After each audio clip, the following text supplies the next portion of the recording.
Good evening, everyone. Welcome to the board meeting for August 13th, 2019. We were all just remarking that I don't think we have ever been able to start school without weather events. So tonight is no exception, and we really appreciate all of you being here with us tonight, despite the poor weather. If you would please stand for the Pledge of Allegiance. I pledge allegiance to the flag of the United States of America and to the republic for which it stands, one nation, under God, indivisible, with liberty and justice for all. And now the kids at Hope Treasure Hunter pledge. As an adult and a treasure hunter, I am committed to search for all the talents, skills, and intelligence that exist in all children and youth. I believe all children are capable of success, no exceptions. Thank you.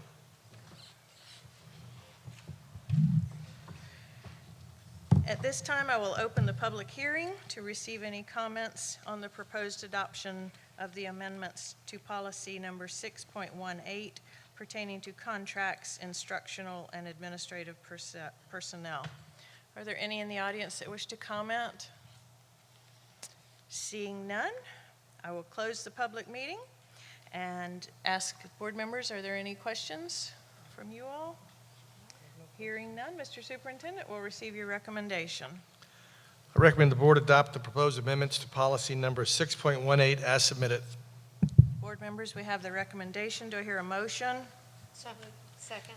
Thank you, Ms. Hilson and Ms. Hensley with the motion, Ms. Hilson with the second. All in favor? Aye. Any opposed? Motion carries 5-0. And now it's time for our special orders of business. So we will move to the floor and welcome our guests.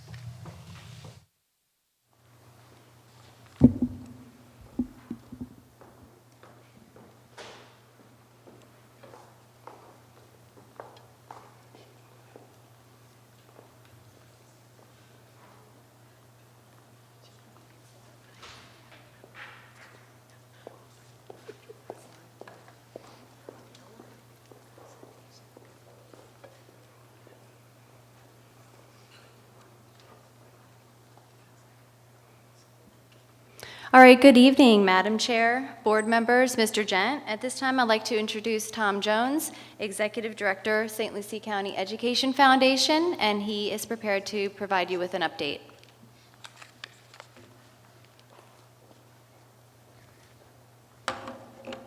Thank you, Lydia. Madam Chair, members of the board, and Mr. Superintendent, I'd like to start by thanking the school board and the superintendent and the entire staff of the school district for all of their support of the foundation. We are proud to be champions for children for the past 29 years. I'd also like at this point to recognize members of the board of the foundation who are present today.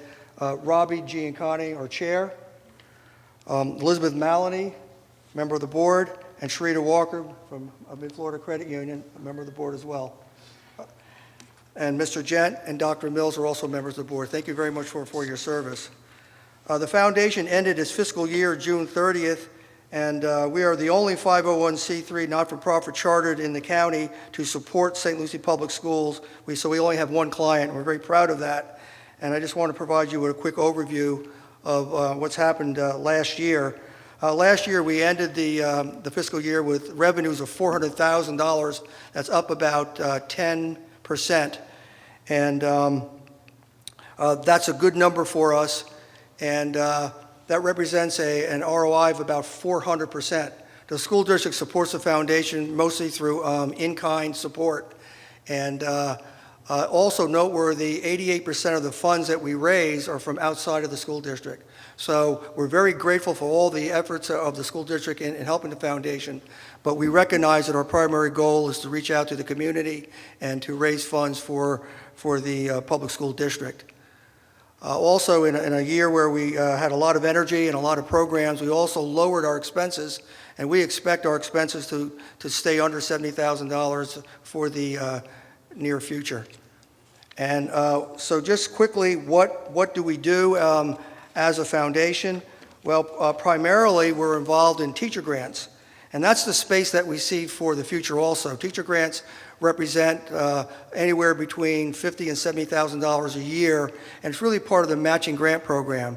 The state of Florida this year provided us with a $70,000 match opportunity, and I'm part of the delegation that goes up to Tallahassee every year and walks the halls. And there was a record amount allocated to the state of Florida this year. That the budget was $5 million. And because of the growth in our county, our allocation actually grew. So what we have to do is raise $70,000 to get $70,000. And so that's a big program for us. And we're really trying to focus our teacher grants in line with the district's goal to be an A-rated school district. So we realigned our programming. So we're going to help lower the absenteeism rate. We're going to put a big effort there. We're also going to help our students read better, age 3 to grade 3. We're going to be working on STEM, and that includes math in the third to sixth grade levels. So we've been fine-tuning our programming, and you'll see a lot more about that in the near future. We'll also continue with our scholarship program, which has been very strong. Our scholarship program now, last year, we awarded over 60 scholarships, and we're talking to folks on a regular basis. And we probably have the largest private scholarship program in the state that's dedicated to graduating seniors. Coupons for Classroom was still a program. Last year, it represented $45,000 in revenue to the school district.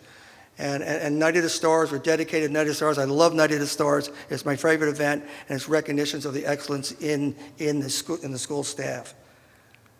And for our schedule for 2020, November the 16th is our annual dinner. We're going to be celebrating it with a new event. It's going to be a Hall of Fame that's going to recognize folks that have graduated from the school district and stayed in the county and work, and also going to recognize leaders that have really dedicated their life to public service and to the public school system. So we're going to create this Hall of Fame. We'll recognize probably at least 4 individuals every year. It'll be part of the program.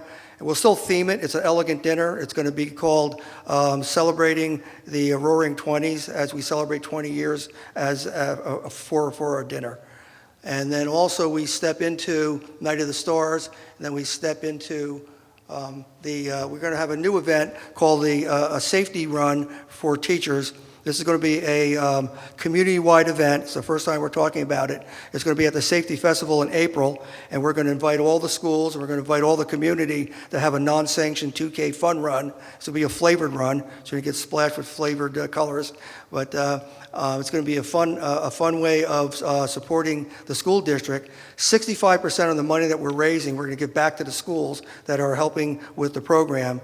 And then the other funds will be kept by the foundation that will help fund our teacher grant programs for next year.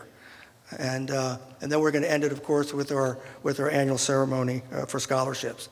So I'd like to call up the foundation board and the board of the school district for a quick photo opportunity with our check for $400,000.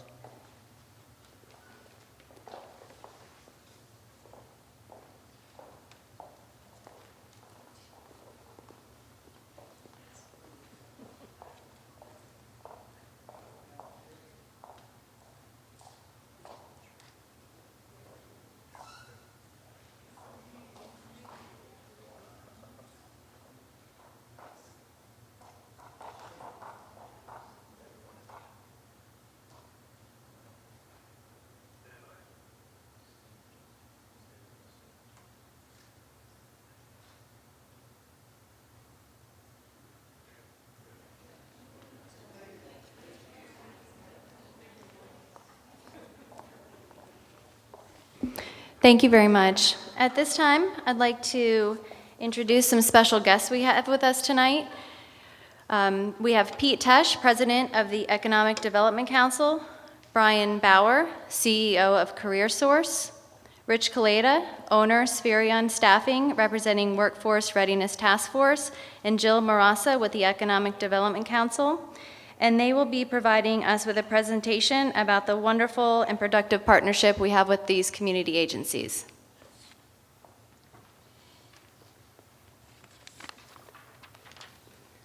Thank you, Lydia. You were talking great. I think you should continue on.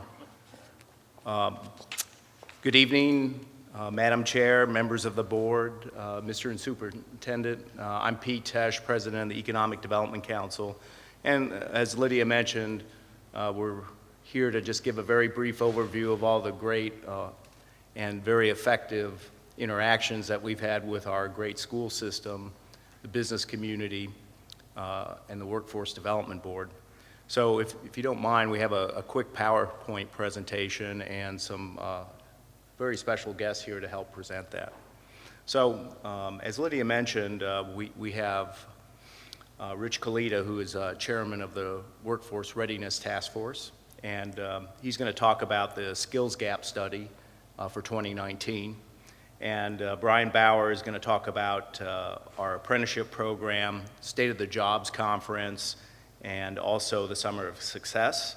And Jill Marassa with the EDC will talk about our boot camp efforts, as well as the great interaction that we have with career and technical education here with St. Lucie Public Schools.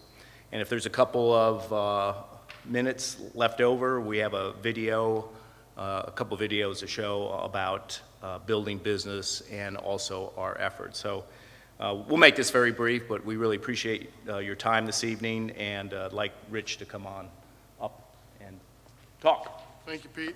There you go, sir. No, you control the, I don't do well with technology. There's one big button, I think I'll... So thank you all for having us tonight. We really appreciate the partnership from the school district. Superintendent Gent and your team do a great job on the CTE staff and working with us for our Workforce Readiness Task Force since we put it together about 3 years ago. We started with a skills gap study covering healthcare, skilled trades, and manufacturing about 3 years ago. The things we've done subsequent to that is what's brought us to this point. We have a second skills gap study it's just initiating now, trying to take the pulse of where we're at compared to where we said we wanted to be, and then where do we continue to go with the efforts that we've started so far. This skills gap study is basically the same as we've done before. We have a survey out right now online through the EDCs across our 3 counties in the Treasure Coast and other areas as well for people to go out and complete that survey. The next part will be some one-on-one interviews with key stakeholders throughout the communities, getting a feel for what they're seeing in the past, what they're seeing now. Have we moved the needle? Have we begun to do things that we said we were going to do? And then we'll finalize that with some focus groups after that. We are anticipating having the results for our November EDC meeting. Is that correct, Pete? November? Yes, sir. And then from that, we will then come up with new challenges and a new plan and milestone of things to do moving forward to continue to move us on the track that we've been going. And for some of the things that we've initiated, I'm going to turn it over now to Brian to talk on the next part. Big button. Big button. Good evening, everybody. Again, thank you very much for allowing us the opportunity to share some time with you all. Some of the projects that were derivatives of the Workforce Readiness Task Force that was scheduled, or that was set up 3 years ago. One is tied to the State of the Jobs Conference. It's a conference that was originated with one of our peer boards, CareerSource Suncoast, CareerSource Research Coast. Here on the East Coast is the only board on this side of the state that is running the conference. This will be our 2nd year of the State of the Jobs Conference. It is our hope that we have 600 juniors, seniors from our school districts, St. Lucie, Indian River, and Martin County, which you all know, that's going to be quite a daunting task to get everybody in one place at one time, which we're hopeful it will do it. It's going to be held at the Civic Center on Thursday, October 3rd, from 8 till about 1 o'clock. They have a keynote speaker, and then they get broken down into actual study groups or actual informational sessions with the sectors of focus for us here in our area. In collaboration with our partners, Pete, and Economic Development and Education Partners, our focus is going to be on manufacturing, skilled trades, logistics, healthcare, business and financial. This year we're expanding, as well as hospitality. So we're expanding from the 3, which we did last year, to 5 or 6, moving into this year. And the intent and the purpose of the State of the Jobs Conference is that it's a way to inform and educate our juniors and seniors in the K through 12 system about opportunities that might be available to them outside of college. where you can get into a career path with technical training, short-term turnaround training, certification training, and allows you the opportunity to start that career path and then maybe college down the road. So we're trying to focus on those individuals, those young adults that we have that aren't quite sure what they want to do. College might not be for them right now, they don't know. Or they might just say, I really want to go work in manufacturing, or I really want to be a carpenter or a plumber or anything like that. Giving them the opportunities to inform them of other opportunities that are available in the area. That's what's key with regards to this conference. Last year we had over 400 individuals that attended the conference.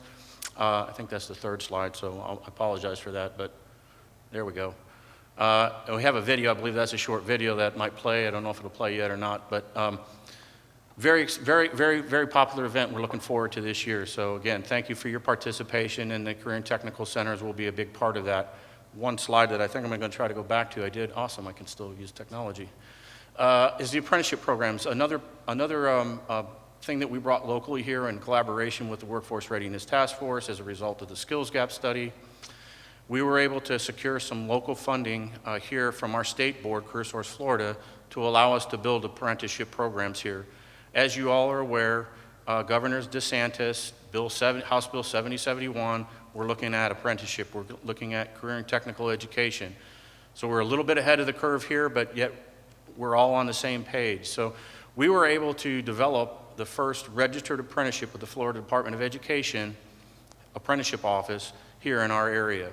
And it's called the Industrial Manufacturing Technician Apprenticeship. It's a registered apprenticeship. Along with their working, they also go for classroom-related instruction. They'll earn their Certified Production Technician certification, and then once they complete their work hours in the apprenticeship program, they'll actually have the registered apprenticeship certification as well. So you're seeing that we're stacking credentials. We're starting to build that career pathway for them. This was developed in association with the Treasure Coast Manufacturing Association.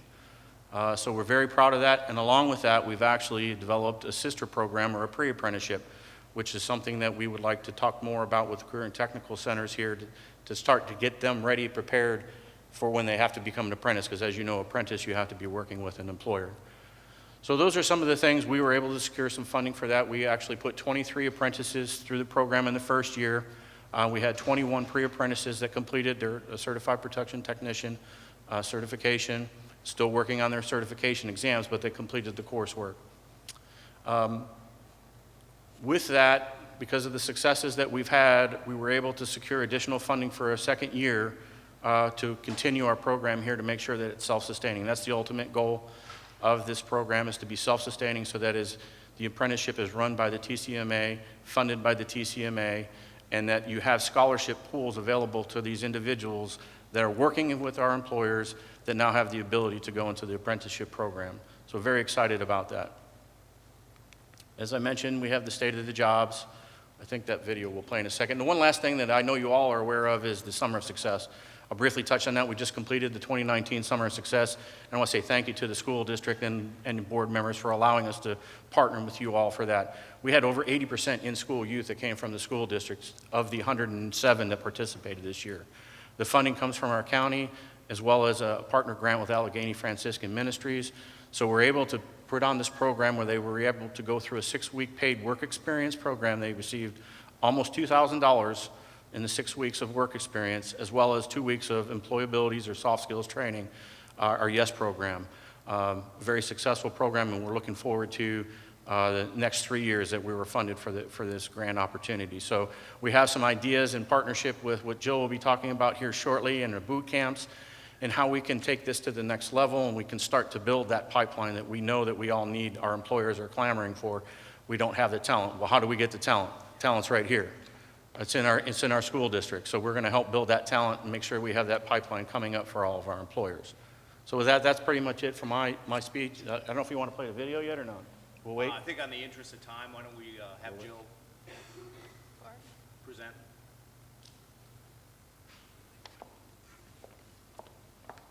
Good evening, everyone. Thank you so much for allowing us to come this evening. We're really excited to present. I know I don't have a lot of time. I'm going to try to talk real fast because I have so much to say.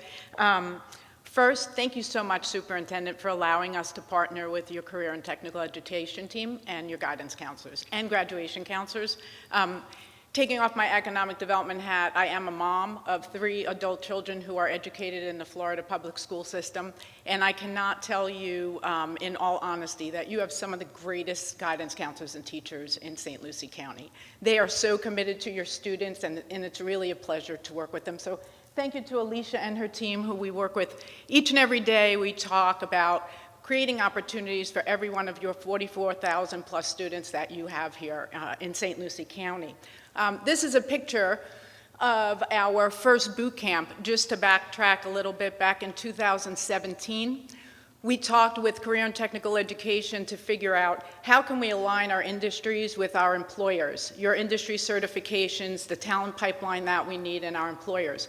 For a couple of years, every year, we do a survey of our employers. In St. Lucie County, it's about over 150 targeted industries that we focus on of companies, and over 70% each and every year say, please help us with talent. They always need talent. So this was a way of trying to develop talent locally and keeping kids locally and identifying what you have in the school system to what we need in the workplace. So we developed our counselor tours. Since 2018, beginning in January, we have held 4 counselor tours in partnership with your Career and Technical Education team and your guidance counselors, your CTE teachers, and your grad coaches. And I'm pretty sure almost every guidance counselor has been on at least one tour. What we do is we take the folks on a, sorry, I clicked the button. We'll just leave that there. We take them on a bus and we go around St. Lucie County to industries, and we take them on site tours, and they get to meet with leadership to learn about their industry and what jobs are available in the pipeline of jobs, so that they can go back and learn about also what you have in the school system that might align, that they can partner and get talent as the students either need internships, whether they go out to college and they want to come back home, that they have jobs, or those students that just have industry certifications that are compatible with the workplace that we have. So we've done that for the last 2 years. Our next one will be in September, and we're working on that now. Our first boot camp we held last year.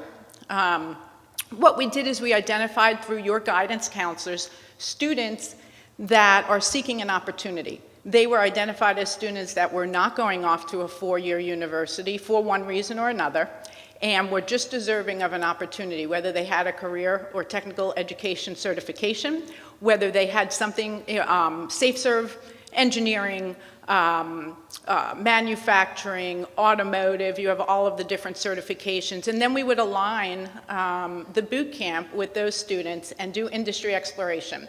So for 1 week, we took the students. This program is free. Thanks to our lead sponsor of Southern Eagle Distributors, they loved this program and helped us develop an outline with some funding to get a consultant on board to help us build the concept of the program. And all of our employers actually open their doors to the students. They provide full tutorial of what they do on site. They bring their entire executive team to talk about talent, talk about what it's like to work in the workplace, what kind of skill set you need, and what kind of benefits are available, and what the pipeline may be even for secondary education once they graduate. And so we have done that for 2 years in a row. The first year we had over 50% of the students, we had about 20 students complete the program. We had over 50% of the students obtain full-time employment within 60 days in manufacturing and distribution. That was the focus of our boot camp. Those students are all receiving full-time benefits. They receive PTO, vacation time. Some of the companies offer bonuses, and some of the companies offer profit-sharing plans. So we have a good success rate on the first year. This last year, we did the same program another week once school concluded. Within the first 2 weeks, we had over 60% of the students hired. These are companies like Maverick Boat Group, Pursuit Boats, Expert Shutters, A1 Roof Truss, The Porch Factory, Tamco, I don't want to forget, we have so many companies that participate. And what we do on Friday is we hold a job fair, and we have about a dozen to 20 companies, depending upon which year we're talking about. And the companies know that these are students that are coming in with entry-level skill sets, but they're willing to give the students an opportunity to come into the employment place based on whether they have a career or technical education degree or certification that they got in high school, or something that they have an interest in that they learned from the high school. So This is the video that was taped during one of the boot camps, so I don't know if we want to play that. This was the news. John Shaman went and followed our students in the workplace during their boot camp. Believe it or not, it is a problem for many employers. They have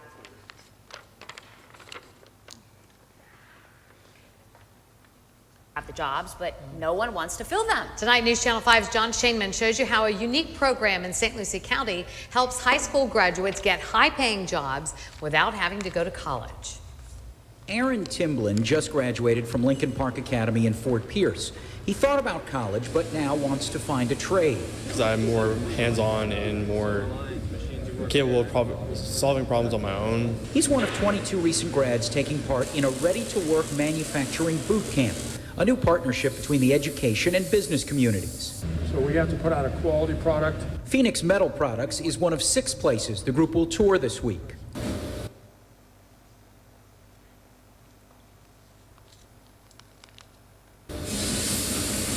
The 46 employees here manufacture airline ground equipment like stairs and water trucks that are used around the globe. We're looking for that spark from some individual that, wow, I really like this. Well, maybe you've seen high school athletes on their signing days where they sign to play athletics in college. Well, this manufacturing boot camp has a very similar plan. For Friday, these kids will have their own signing day where they can work for one of the employers. The most recent state figures show there are 6,200 manufacturing jobs in St. Lucie County, with an average wage of just over $50,000. That's about 25% higher than the average wage as a whole. I wanted to find a career that I enjoy and that would be able to benefit me in raising a family. It sounded like a really good opportunity for me to get a job and not having to fight with going from business to business to business. Graduation, then a new career, the sky's the limit. In St. Lucie County, John Shainman, WPTV, News Channel 5. So that was one of a few of your students Believe it or not. that were there at the first boot camp. That video was taken. Here's some of the students from this year that worked from last year, and also new students. The 2 boys in the bottom, Alex and Matthew, are at Maverick. Alejandro and Lebby are at Expert Shutters. Joseph and Slater are at Maverick, and Ricardo is at Phoenix Metals. And these are all young men who happen to not have any skill sets, but they did have some certifications. They had the desire to want to get into manufacturing from the industry exploration that we gave to them for the week. They are still employed. They are all very happy. The young man on the bottom right is about to buy his first home at 19 years old, that he is successfully employed at Maverick. So just in summary, our goal with the career and technical education is everyone deserves an opportunity. Not everyone's going to go to college. Some kids are going to go to college. Some kids just may not know. And so what we do is we give them that opportunity to explore themselves that they may not be able to do because they just don't have the ability to do so. Some of the students have gone on to college. Some of the students will be taking college courses while they're in the workplace. Some of the students will be advancing through their career pipeline. But it's because of our partnership with the Career and Technical Education that we're able to do this. Our employers really appreciate the partnership. They are looking for employees, and they really love when the students come, and they love hiring the students. So thank you, and if you have any questions, we'll answer them. Thank you very much, Jill. On behalf of the EDC and Career Source Research Coast, we really appreciate the opportunity to come before you, and most important, thank you so much for your partnership and your involvement and investment in the EDC and our partnership. It's, as you can see, it's truly yielding results. We're experiencing unprecedented economic growth. And as Rich elaborated about the skills gap study and trying to develop talent here, we believe that St. Lucie Public Schools offers the best opportunity to mitigate that problem and enrich the families and citizens in our county. So thanks for your patience. We went over our time limit, Lydia. We'll subtract it the next time we come. Madam Chair, I don't know if there's any opportunities for questions or comment, but our group is happy to handle that. Picture, oh, we like that. Thank you. Okay.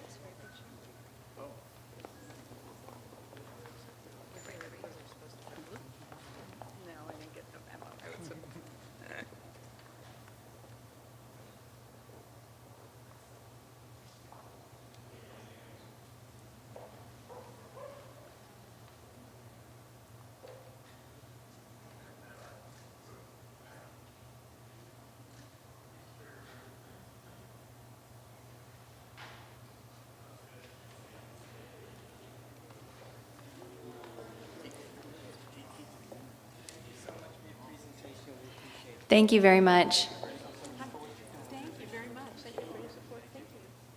At this time, we have some special employees here that we would like to recognize with a Star Award. And our first nominee is Desiree Thomas. She is a social worker at Fort Pierce Central. Come on down. Desiree Thomas was nominated by Assistant Principal Aisha Boria.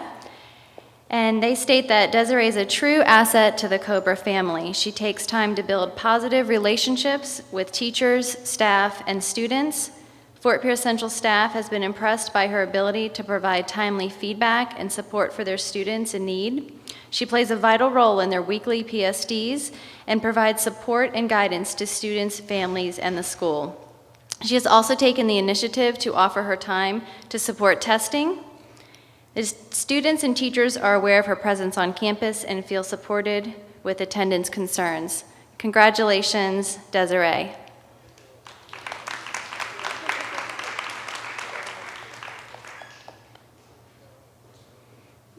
Yeah, we can have the administrative staff coming up.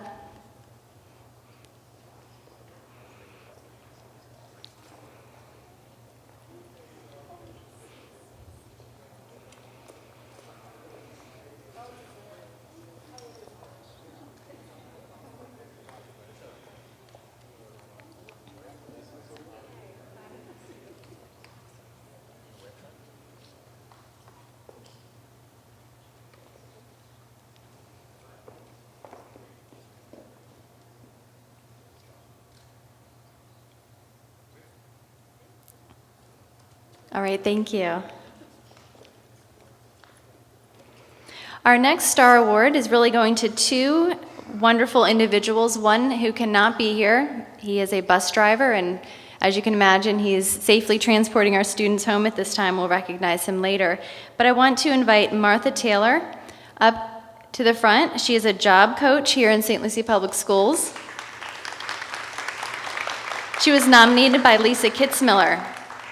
She's involved in our Student Perks, which is a coffee cart program housed at the St. Lucie County Board of County Commissioners building, along with the Port St. Lucie City Hall building. She is providing a wonderful opportunity for the students to learn job skills. She's working closely with schools, students, county administrators, and commissioners to make this enterprise happen. She continues to look for new opportunities for the students to gain the experience they need to be gainfully employed once they graduate from high school. We appreciate her effort to make this program work. Congratulations.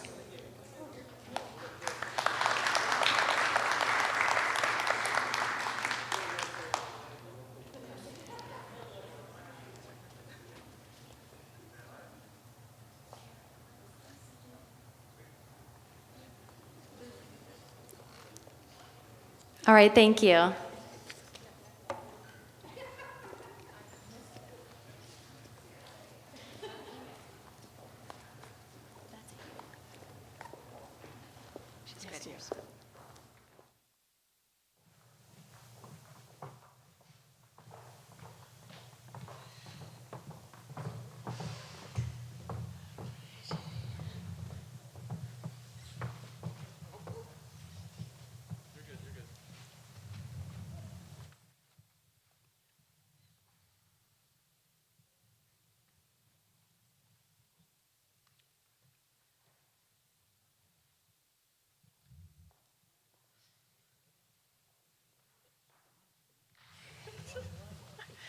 At this time, I'd like to invite Mr. David Freeland to the podium for his CTA report.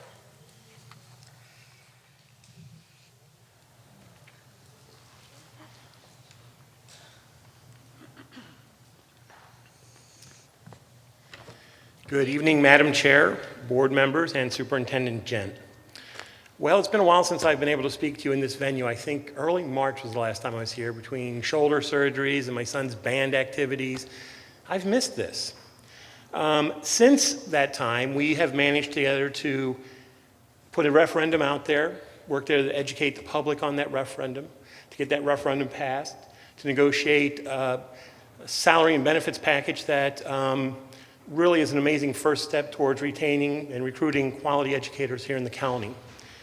So I'd like to talk about the referendum first. I'm a little late to the party here since I haven't been here, but I would be remiss in my duties if I didn't thank the board for taking the chance to put that out there and to working with our leadership and our members to educate the public. When we passed a referendum with over 65% approval, that's a job well done. We did our job educating the public on that. I'd also like to thank the public, the community, for supporting schools and educators, and especially our students. So, like I said, a little late because I haven't been here, but I thought that was important to put that out there. Also, the salary and benefits package that we just passed. Like I said, for our CU folks, that's one of the biggest, certainly the biggest increase they've seen in 3 years and probably almost a decade. So I think we follow through on what we promised to take care of all of our folks, not just teachers with the referendum. So thank you for that. I do want to discuss ratification of those packages I just talked about. We passed them with over 99% approval from our membership. And that tells me that our members are happy with what we've done for them together and as a union. I mean, we take some credit for that, but really that's important that our members are happy with what we've done for them. So hopefully we can continue that kind of work. Other than that, we've done what we always do at the beginning of the year. Rebecca and I and Maureen Sinnott and Lucy Bravo have all gone out to schools on the first day of school. We go out, we love to get out in schools. And again, we saw a great first day of school. Children, students coming to school, being supported, teachers in their classrooms, support personnel. And so I'm just really looking forward to a very, very good year this year. I think we're off to a great start. And this time, that's really all I have to say. So looking forward to being here, for the next 10 months, speaking to you guys. So thank you very much. We appreciate the good report. Anyone from CWA to speak with us tonight? Okay. Then we will move to our consent agenda. Board members, we have the agenda before us. I would entertain a motion to accept the agenda as presented. We have a motion and a second. Any discussion? All in favor? Any opposed? Motion carries 5-0.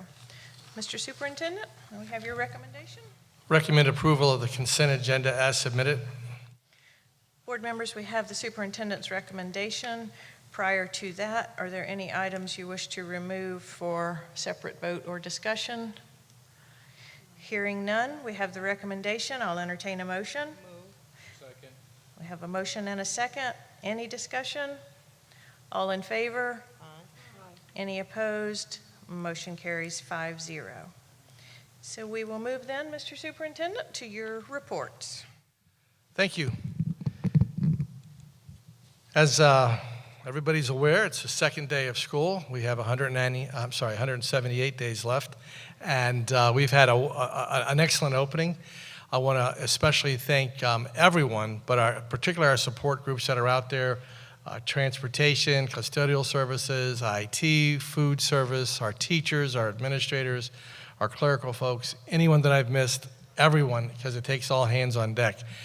In our area of transportation right now, we've got a call center that today. We took 99% of the calls that came through, less than 30 seconds waiting on those calls, and it represented about 2% of the total ridership. So, that's gone very, very smooth, probably as smooth as it's gone. We've gotten less calls. I don't want to jinx it that we get some tomorrow than we received it here. So it's just been a strong, strong opening of the school year, and so we're very appreciative of all of our employees, and the board members were out bright and early yesterday and today as well at our Tunnel of Hopes and other events as well. We got some nice positive press coverage as well. So you can see some surrounding counties have stolen that idea now and are doing it as well and claiming it as their own, and that's okay. The other thing I wanted to just talk about real quickly, and I think David walked out, but that tomorrow will be our first check for our teachers and the staff members, and they will be receiving their 850 retention adjustment from the previous year. They're going to be getting their average percentage increase of 2.5 for the CTA and 3.5 for all others. The base salaries are over $38,000. And then the referendum, this was a major, major undertaking because the ratification only took place last Wednesday. So we were unable to process all of that. So a special check will come out on Monday for the teacher groups that were affected by the referendum. And then after that, we'll be on our regular schedule. That will be equal payments. Our HR department, payroll department did all they could, but because of the ratification Wednesday, there just wasn't enough time to do that, because you want to make sure that all the employees, the steps are there, the years of experience, everything is verified that you get it right the first time. And so there'll just be a couple of day delay on that, and then we'll be back to normal. Also, when we're talking about transportation, here comes the bus app for parents to know where the buses are, because there are a couple blips the first few days getting used to all the traffic and those things. There's the bus app is running. You have to have your account for 24 hours. So once you have the account, after a day, you'll be able to follow that. And we're also going to be having a campaign this year. You've seen it on the marquees. We Belong in School. We're partnering with some of our different agencies, particularly the Boys and Girls Club, for one, and some other agencies. And we'll be talking at the roundtable as well regarding community efforts to keep kids in school, to get students in school, and to remain in school. It represents a major challenge in our community, and I think across the state, particularly chronic absenteeism, those students that are out for more than a couple of days. And so we're going to be pushing that campaign this year. We're about 81 students above last year's enrollment starting school out, so our enrollment's pretty flat for the most part. And we'll expect more students to come in as the week goes on. I want to congratulate Lori Boyer and Julia Hilburn in the OTL, Office of Teaching and Learning. They were named Microsoft Innovative Educator Experts for 2019-2020. So they get to collaborate with other experts across. Are any of them here? Anybody here? Okay. I saw Rod clapping. So he's just excited. And they're going to build capacity here in our own district, but it's a new tool from Microsoft. So congratulations to them. They're called Agents of Change. And so that's good. Next week, Friday the 23rd, is Met's Back to School event at First Data Field, and all employees and all students get in free plus one additional pass. And the Chamber of Commerce will have expos, and there'll be fireworks after the game. But no fireworks for the first 2 days of school, going on day 3 tomorrow. But it's been a great opening, and on behalf of the board, just thank you to everyone for what they've done to make this opening smooth, and to continue to have a great year. Thank you. Thank you, Mr. Superintendent. Mr. Harrell, report. Thank you. We'll move to school board member reports, and board members, as promised in the referendum ballot that passed, we have the duty to appoint a Citizens Advisory Committee. We had quite a few applications for the position, and tonight we want to finalize those appointees by ratification of our vote. There is one position that is an at-large appointee to this Citizens Advisory Committee. Is there a motion to appoint someone? Yes, ma'am. I'd like to appoint Candace Loop. Board members, Candace Loop has been a motion for that. Is there a second? Second. Second, Mr. Ingersoll. Any further? All in favor? Aye. Motion carries 5-0. And for our board member reports, Mr. Ingersoll, we'll begin with you tonight. Sure, obviously, it's been a great school year, and I want to thank Kevin Singletary with the Children's Services Council with helping organize the majority of our tunnels, our Kids at Hope tunnels, and appreciate him getting all the community people involved. Also, we don't know how fortunate we are because we look to the left and the right, and other counties are having issues in the area of sports. And we want to thank our officials for coming out Friday nights and Thursdays and Tuesdays at volleyball and football. So we appreciate keeping our kids out in the community playing their sports. And that's about it. Let's have a great year. Thank you. Dr. Mills? Well, we welcome everybody back to the school this year. Our students, we welcome each and every one of you back to school. We ask you to do your best, and we'll do the rest. How about that? So teachers and transportation and support staff and all of you, we wish you well. You are in my prayers as you go through the school year. And I want to especially acknowledge student services, because being out of place and not having all of us having our own home yet back together again, I know it's been very challenging for them. I've received several calls and have been able to contact our director, Michelle Jerger, and she's been so patient with the parents and just helping everybody get into their assigned schools. I've received quite a bit of calls myself, so I do appreciate student services. I also want to reemphasize something that our superintendent has said that's a goal, it's important, and that's us to have customer service. I had a parent call me today, and in her conversation with me, she talked about how well she was treated at Centennial High School, how the staff there made her feel so welcome, and any issues she had or any questions or any problems, she felt as if they were really there for her. That is what we call customer service. So thank you, Centennial. That was a positive call that came in today. Also want to encourage our community, please keep our children safe, drive a little slower than usual, and please make sure you watch out for our children as they go back and forth through transportation.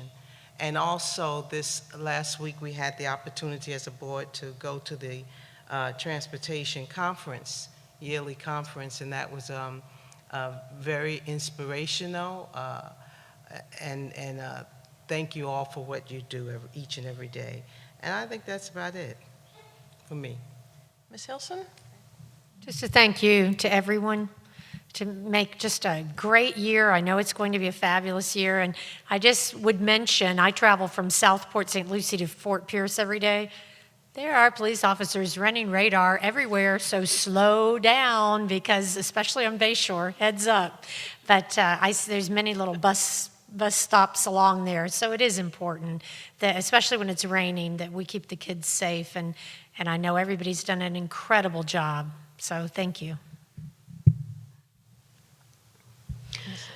Well, let's talk transportation. We had, going down to the bus barn at 5:20, I think it was Monday morning, it was such a pleasure to see some of the people who have worked for us for 30 years, 40 years, 20 years.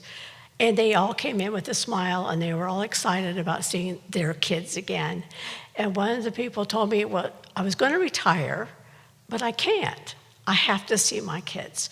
So we have such a committed body of professionals at all levels. It's really wonderful.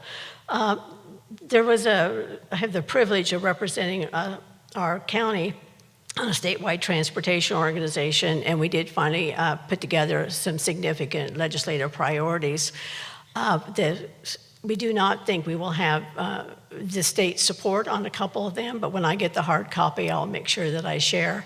They are very impactful when we talk about sidewalks, texting and driving, basically student safety and public safety.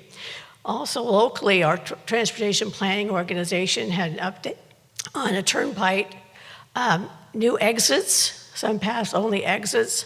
So we're working forward with that, and hopefully the next one that will come up will be at Midway. Of course, it takes 20 years to do anything, so it'll be a long way off.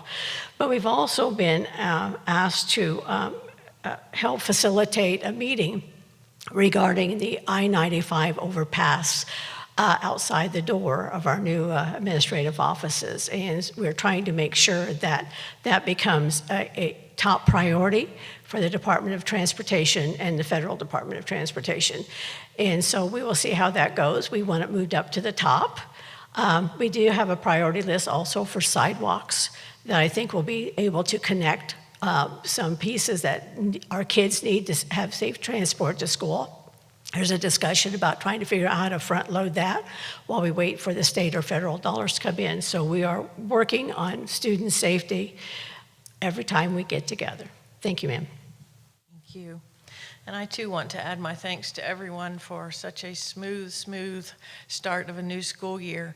It's rare that I disagree with the superintendent, but he made a comment tonight about how it was bright and early Monday morning. There was nothing bright at 5 o'clock Monday morning, I assure you, other than the headlights off the buses. But it was, it's always a lot of fun to welcome them all back and to see them go out on their day. And I just really admire their dedication. It takes a special person to get up at that hour every day and go and be responsible for that many children.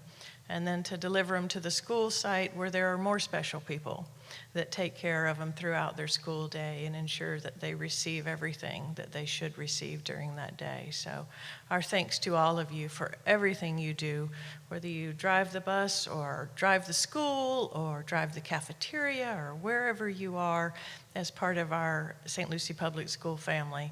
We just appreciate you so much and are delighted to have such a smooth start to a new school year. I'd like to make one more announcement. The city of Port St. Lucie is going to have their Crosstown Parkway grand opening on September the 28th. That grand opening will be between 9 and 2, but the most exciting part about this is that the bridge will open to the traffic at 4 p.m. Comment? One announcement I forgot, and this is really important because students have to have their shots before they can get enrolled in school. This really hits some 7th grade students for the DTaP, and so the health department this Friday between the hours of 9 and 2, by appointment only, they will be giving those shots out at the health department. So if parents are interested, they could go to call 462-3800.